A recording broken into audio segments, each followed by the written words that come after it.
This is Optimal Living Daily, episode 2445, Law of Equal Effort. Do Big Things Without Burning Out, Part 1, by Tervooren of Riskology.co. And I'm Justin Malik. And today I have a bit of a longer post. I'll read the first half today, then finish the rest for you tomorrow. So with that, let's get right to Part 1 and start optimizing your life. Law of Equal Effort. Do Big Things Without Burning Out. Part 1 by Tervooren of Riskology.co. The problem? Our biggest goals are hardest to achieve because we burn out early. We burn out because we work hard and slack off at exactly the wrong times. The solution? Do the opposite of what feels normal. Work hard when it's easy and scale back when it's hard. I run marathons, but I'm hardly a leading expert on running. I've never followed a formal training schedule, hired a coach, or joined a running club. And I'm not fast. My PR is just under 4 hours, but I've always finished. Training matters, but what gets me through a race as difficult as a marathon is an approach I take in my life that just happens to help my running too. I call it the law of equal effort, and it's pretty simple. Regardless of what life throws at you, put in the same effort. Following this theory, the progress you make over time can vary significantly, but in the end, you get to the same place and you feel a lot better when you're done. Most importantly, you actually make it to the end. The law of equal effort will help you when you're taking on a big challenge and you don't feel confident. You don't always get to decide when things will be easy or hard, but you get to decide how to deal with the ups and downs when they come. Here's how you can put the law of equal effort to work in your day-to-day life, as well as a few situations when you should take a different approach. We'll apply it to 3 examples: running a marathon, naturally, building a business, and maintaining a relationship. Define your forever pace. Every long-distance runner is familiar with the idea of pacing. When you're trying to go a certain distance, it's the speed that, if you successfully maintain it, will get you to the finish line on time. If you go too fast, you risk burning out. Any marathoner who's ever hit the wall knows the misery that comes from running over pace. I know my forever pace is around 9 minutes and 45 seconds a mile. That's the speed where it feels like no matter what comes my way, I can keep running forever. Pacing applies to every area of your life, and knowing your forever pace will help you make smart decisions about how to take on big challenges. Pacing when you're starting a business. Let's say you want to start a business.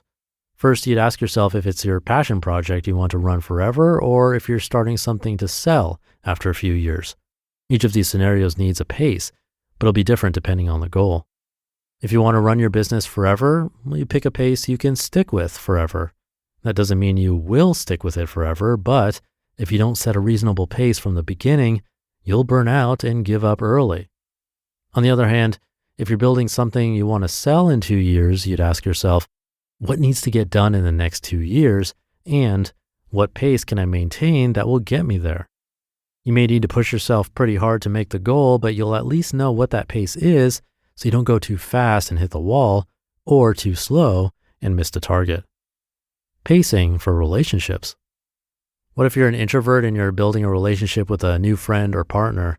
You don't normally build relationships with an end in mind, so being aware of your forever pace is important. Sprint in the beginning, and you might get tired of them, or you might burn them out and cause them to push you away. If you go too slow, you might get frustrated things aren't progressing or make the other person think you're aloof. Whatever you're working on, a marathon, a business, a relationship, or anything else that takes time, knowing the pace you can maintain will help you make the best choices to get what you want in the time you want it. Law of equal effort. When to deviate from your pace. When you know your forever pace, you know what effort you have to put in to meet your goals. For example, if I want to beat my marathon PR, I know I have to keep a pace of at least 8:44 throughout the race. The problem with pacing, though, is it's one-dimensional, while life has many dimensions that complicate things. This is where the law of equal effort really shines. In a marathon, there are physical complications, steep uphills that slow you down, long downhills that make it easy to coast, and joints that start hurting at random intervals. Psychological complications too. The people around you influence your actions. In the beginning, you're surrounded by energetic people who make you want to sprint, even though you have 26 miles left.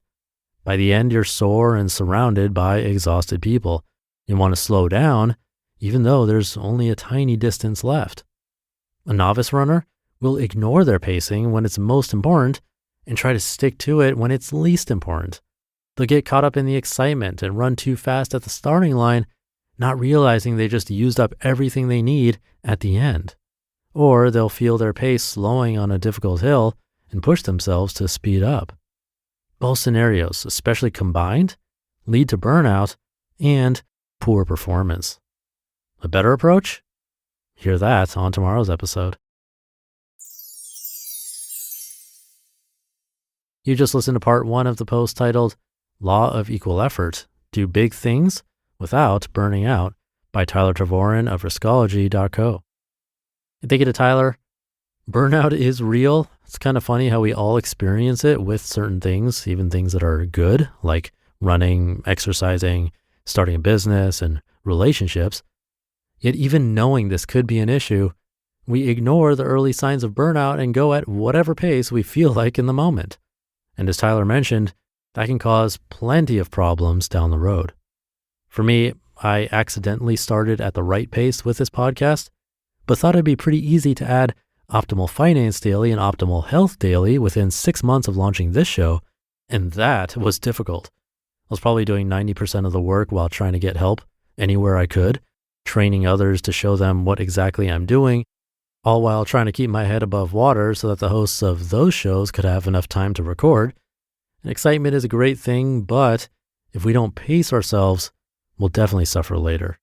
But we're going to finish up this post tomorrow. I'll have more for you then. So for now, thank you for being here and listening every day.